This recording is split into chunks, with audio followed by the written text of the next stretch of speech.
Tagging এর রাজনীতির ভেতরে রেখেছে, বিভিন্ন ধরনের ভয়ভীতি দেখানো হচ্ছে। তো হুমকি ধমকিও দেওয়া হচ্ছে স্যার। সিকিউরিটিটা কই ক্যাম্পাসে স্যার? আমরা কি ফেস করছি সেটা তো আমরা জানি, আমাদের শিক্ষকরা তো সবসময় সেটা সম্পর্কে অবগত না। লিগ ট্যাগ দিচ্ছে স্যার, লিগ ট্যাগ দেওয়া হচ্ছে স্যার। যে লিগকে আমরা সরাইছি, স্বৈরাচারকে আমরা সরাইছি, আমাদেরকে এখন লিগের ট্যাগ দেওয়া হচ্ছে। যারা রাজনীতি করতে আগ্রহী না, কেন আমরা দল এনে আমাদেরকে রাজনীতি করতে হবে বাধ্য হয়ে স্যার? স্যার ডাকসু নির্বাচনের পূর্ব পর্যন্ত যতগুলো সিন্ডিকেট হবে আমাদেরকে রাখতে হবে, সে যেই হোক না কেন। যারা রাজনীতি করতে আগ্রহী না, কেন আমরা দল এনে আমাদেরকে রাজনীতি করতে হবে বাধ্য হয়ে স্যার? আমি একটু বলি বাবা, আমি গতকালকে আমরা মানে অনেক মানুষের সাথে, যে আহতদের সাথে নানান জায়গায় আমাদের দেখা হয়েছে।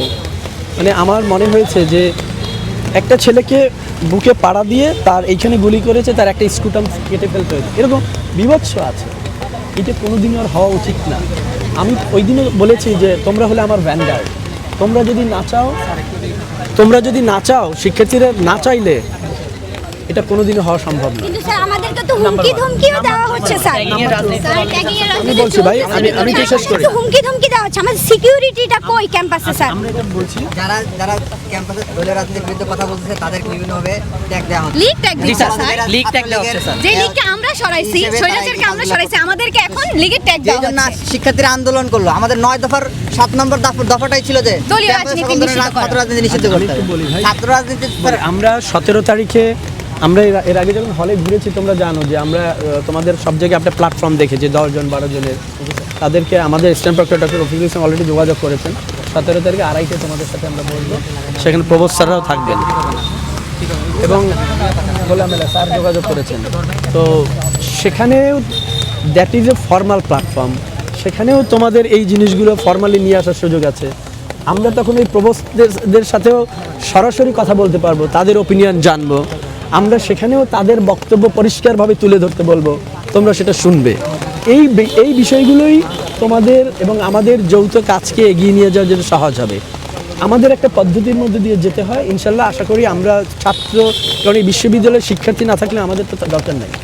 তো এখানে একটু বলতে স্যার, আমাদের তো 9 দফার ভিত্তিতে দেশ স্বাধীন হয়েছে, আমরা ফেসিবাদ মুক্ত বাংলাদেশ পেয়েছি। সেই 9 দফার ভিত্তিতে একটা সংসদ, সেই পার্লামেন্টকে পর্যন্ত ভেঙে দেওয়া হয়েছে।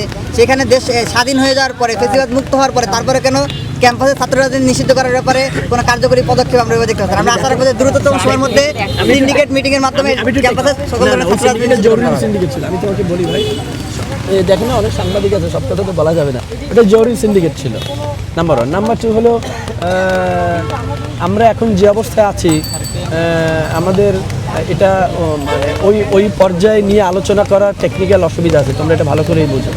আমরা ওনাদের অনেক সাথে কথা হয়েছে। তো আমরা যদি হলকেন্দ্রিক কাজটা হয়ে যায়, তোমাদের উপস্থিতি, স্যার আমাদের প্রত্যেকটা আমি বলি ভাই, আমি বলি সাইন নিয়ে তো স্বাধীন করা হয়েছে স্যার। ওখানে স্পষ্ট করে লেখা আছে যে আমাদের হলে আর কখনো কোনো দলীয় রাজনীতির ঠিকানা স্যার হবে না।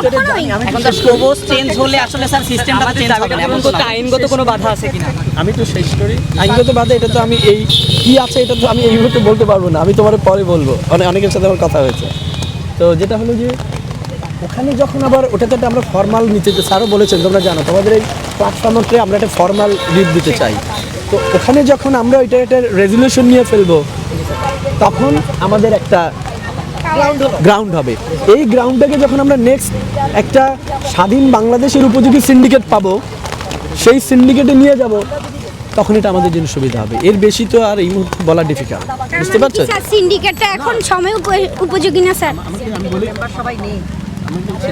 তোমরা তো জানো এটা কন্ট্রোভার্সি ক্রিয়েট হয়ে যাচ্ছে স্যার। না, হ্যাঁ? আমাদের এই দুটো দাবির জন্য তো কন্ট্রোভার্সি ক্রিয়েট হয়ে যাচ্ছে আমি স্যার। বলি তোমরা এটা মানে হ্যাসেল পোহাতে হবে আমাদের। ক্যাম্পাসে আমি অলরেডি বলি, স্যার তোমরা যখন পক্ষ স্যার হচ্ছে হল থেকে যখন কনসেনসাস হয়ে যাবে, আমরা যখন এটা একটা ফর্মাল শেপ দিব, তখন তো তোমার কাজ 90% হয়ে গেছে, বুঝতে পারছো? স্যার এর আগ পর্যন্ত যারা আন্দোলন করতেছে তাদেরকে নানাভাবে ব্যাশিং করা হচ্ছে এবং তুমি এগুলো দাও। ট্যাগিং করার মাধ্যমে তাদেরকে হয়রানি করা একটু হচ্ছে। পয়েন্ট আউট করে অভিযোগ দাও। Let me try from my own mechanism. প্রবোসরা তাদের মেকানিজমে কাজ করবে, আমরা আমাদের মেকানিজমে কাজ করি, ঠিক আছে? আমাকে একটু একদম স্পেসিফিক বলো, এক্স আমাকে এইটা বলেছে আমার এই দাবির কারণে, আমরা তখন আমাদের জায়গা থেকে আমরা কাজ করব। আন্দোলনকে বিতর্কিত করার জন্য ঠিক আছে? সবাই অনেকেই বিশ্বাসটা চালিয়ে যাচ্ছে। আমাদের অধিকারের জন্য কি জন্য আমাদের হচ্ছে রেগুলার হচ্ছে রাজপথে আসা লাগবে? আমাদের মূল উদ্দেশ্য তো পড়াশোনা করা।